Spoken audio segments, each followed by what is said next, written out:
Aujourd'hui, je vais t'apprendre à bien jouer tous les brawlers du jeu. En fait, ce qu'on va faire, c'est que chaque jour, vous allez me dire un brawler en commentaire et je vais tout vous apprendre sur lui. Donc en gros, ce sera des guides quotidiens pour apprendre à jouer tous les brawlers. Mais vu qu'aujourd'hui c'est le premier jour, c'est moi qui vais choisir le brawler et ce sera Dynamite.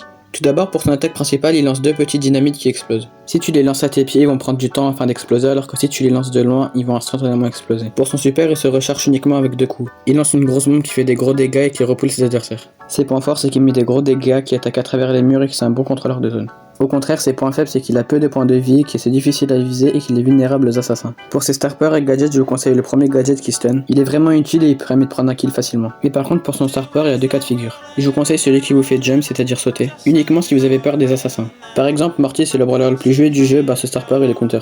Grâce à ça, vous pouvez rivaliser face au brawler qui vous counter. Le deuxième star power vous permet de faire 1600 points de dégâts en plus sur votre grosse bombe. Tellement il est puissant, il peut one-shot plus de 70% des brawlers du jeu. Ensuite, je vais vous partager quelques astuces. Tout d'abord, il faudra apprendre à anticiper les mouvements de ses adversaires. Dans certains cas, faut pas tirer là où ils sont, mais là où ils vont aller. Ensuite, il faut utiliser les murs intelligemment pour vous protéger. Vous devez aussi apprendre à sauter pour être intouchable face aux assassins. Et enfin, vous devez apprendre à utiliser votre super intelligemment pour casser les cages en Brawl Ball par exemple. Maintenant, on va passer au mode de jeu où il est fort et au mode de jeu où il faut l'éviter. Comme je vous l'ai dit, il est fort en Brawl Ball pour casser les cages avec son super et aussi pour stun avec son gadget. Il est aussi très fort en zone réservée pour empêcher les adversaires de rentrer dans la zone. Par contre, il est pas fort en survivant, car en survivant, il y a beaucoup d'assassins, il faut éviter ça.